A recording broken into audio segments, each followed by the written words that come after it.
Assalamualaikum warahmatullahi wabarakatuh. Apa kabar kalian? Semoga kalian baik-baik saja dan tetap diberikan kesehatan oleh Allah Subhanahu wa Ta'ala. Bantu channel kami dengan cara subscribe dan tekan tombol lonceng kalian. Terima kasih. Semoga kisah ini bermanfaat. Pria ini kerap memukul istrinya. Usai istri melahirkan, istri katakan hal yang membuatnya menyesal. Jangan seperti kisah wanita ini yang diperlakukan biadab oleh suaminya. Baru saja selesai melahirkan, dia malah diusir cuma karena mertua. Seperti kisah berikut ini, dilansir dari eBerita. Suami saya adalah orang yang paling berbakti. Pada saat awal pernikahan, katanya di dalam hati, orang tua akan selalu menjadi yang pertama. Tidak ada yang melebihi dari ini. Meskipun dia berkata demikian, tetapi saya masih mengikutinya. Karena dalam benak saya, orang yang berbakti pada orang tua, saya sudah tahu kira-kira orangnya kurang lebih mempunyai sifat yang bagaimana. Setelah menikah dengannya, keluarga mereka tidak membeli rumah baru lagi. Ibu saya mengatakan menikah bukanlah soal uang. Asalkan orang itu baik, itu sudah melebihi dari apapun. Perlakukan wanita dengan baik karena mereka adalah harta terindah bagi seorang pria, khususnya bagi seorang suami. Mereka dengan tulus mengikuti, memberikan anak, merawat rumah, memasak, dan mencuci, tapi sayangnya malah diperlakukan dengan kasar. Lalu setelah menikah, kami sepasang suami istri tinggal bersama mertuanya dalam satu rumah yang hanya terdiri dari 3 kamar. Suamiku benar-benar sangat berbakti. Biasanya tidak peduli masalah apapun, dia pasti mendengarkan ibunya. Baik itu masalah besar atau kecil, pokoknya harus melewati saran ibunya baru bertindak. Mengenai ini terkadang saya masih tidak bisa mengerti. Saya cuma berharap setelah menikah nanti dia mungkin akan bertingkah lebih dewasa dan tidak seperti demikian lagi. 2 bulan sudah kami lalui dan saya telah hamil. Karena saya trauma akan fenomena keguguran dan aborsi, maka saya menghentikan sementara pekerjaan saya. Fokus menjaga kehamilan di rumah. Pada suatu hari saat saya di rumah, ibuku menelpon. Dia menceritakan rumah tua kita telah dibongkar untuk pengembangan wirausaha. Jadi kami diberikan ganti rugi 3 apartemen. 1 buat saya, 1 untuk saudara saya, dan kemudian tempat orang tua saya tinggal 1. Kabar ini tidak saya kasih tahu kepada suami saya, karena menurut saya sudah begitu dewasa, tidak perlu lagi meminta-minta kepada orang tua. Selain itu, di saat pernikahan orang tua saya telah memberikan hadiah sebuah mobil yang harganya beratus jutaan rupiah.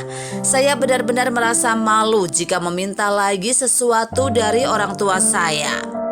Kabar ini sampai sebulan. Entah bagaimana suami saya dan ibunya sudah mengetahui kabar tersebut. Mengatakan orang tua saya baru mendapat beberapa kamar dari pembongkaran bangunan. Mereka segera menyuruh saya buru-buru pulang untuk berdiskusi dengan orang tua saya mengenai apartemen ini agar mendapatkan 1 jatah itu. Saat mereka mengatakan ini, saya sudah menolak. Saya berdalih saya sudah menikah. Jika ingin tinggal di rumah baru, kita bisa mencari uang sendiri untuk membelinya. Kenapa saya harus pulang ke rumah untuk meminta? Saat itu mertua dan wajah suami saya nampak tidak senang. Mulai saat itu tidak mempedulikan diri saya lagi, langsung berpaling pergi. Setelah apa yang terjadi tadi, saya dianggap sebagai pendusta terbesar di rumah. Tidak ada yang mau melihat saya. Meskipun saya sedang hamil, namun suami saya mengabaikan saya. Ibunya juga tidak menyukai saya. Di rumah seperti tidak ada satupun yang menyayangi diriku. Dari tidak ada yang mau mengambilkan makan untuk saya, menuangkan secangkir air. Akhirnya anak dalam kandungan saya sudah penuh bulan. Malam itu tiba-tiba perut saya terasa sakit.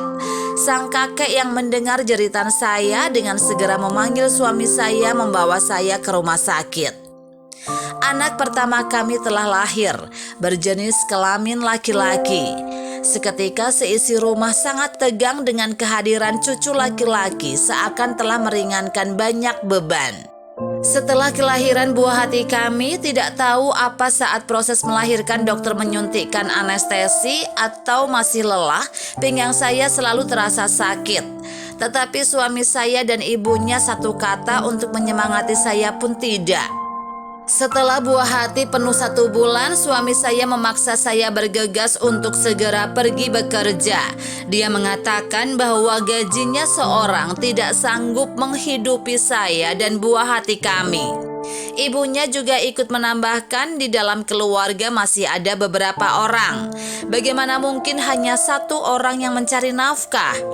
Dia takut anaknya kelelahan. Padahal sebelumnya saya sudah berjanji akan menunggu sampai buah hatinya berumur 1/2 tahun.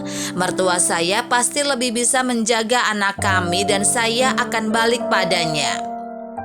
Saya berkata, jika kamu ingin saya pulang ke rumah, setidaknya antarkan saya kepada orang tua saya.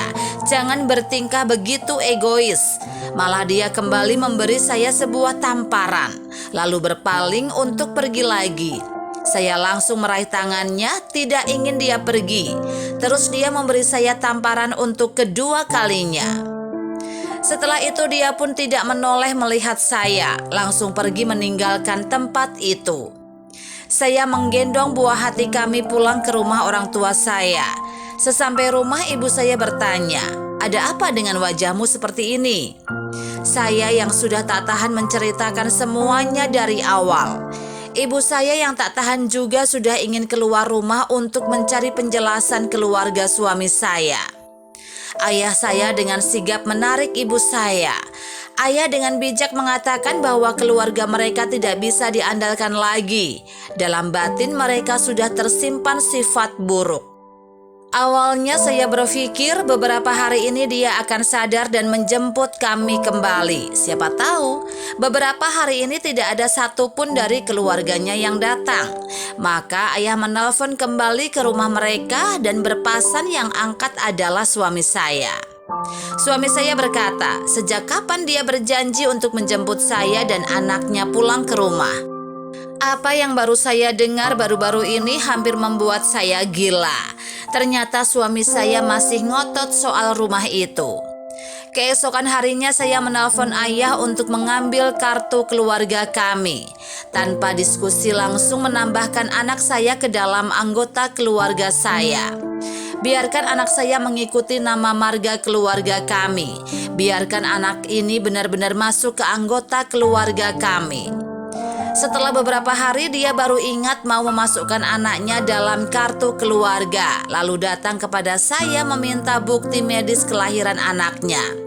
Saya mengatakan kepadanya bahwa anak mereka sudah dibuatkan akte kelahiran, jadi tidak perlu khawatir lagi. Namun dia tetap memaksa saya untuk mengeluarkan akte anaknya. Dia melihat nama marga anak mereka mengikuti nama marga saya. Wajahnya seketika marah sampai sudah ingin memukul saya. Di saat itu ayahku berada di dekat kami. Dengan cekatan ayah mengambil sapu lalu memukuli tubuhnya. Dengan marah saya mengatakan, saya akan meminta cerai dan soal rumah saya tidak ada urusan dengan dia yang pemalas dan hanya memikirkan tentang keluarganya. Sontak saja suami saya langsung berpaling dan mengaku salah, bahkan sampai sujud meminta maaf atas kekhilaafannya. Saya diam saja dan di hati saya sudah tidak ada namanya.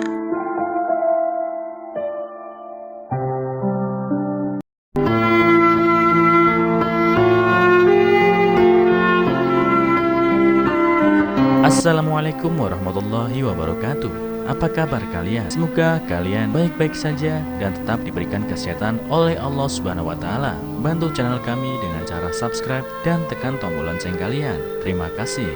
Semoga kisah ini bermanfaat.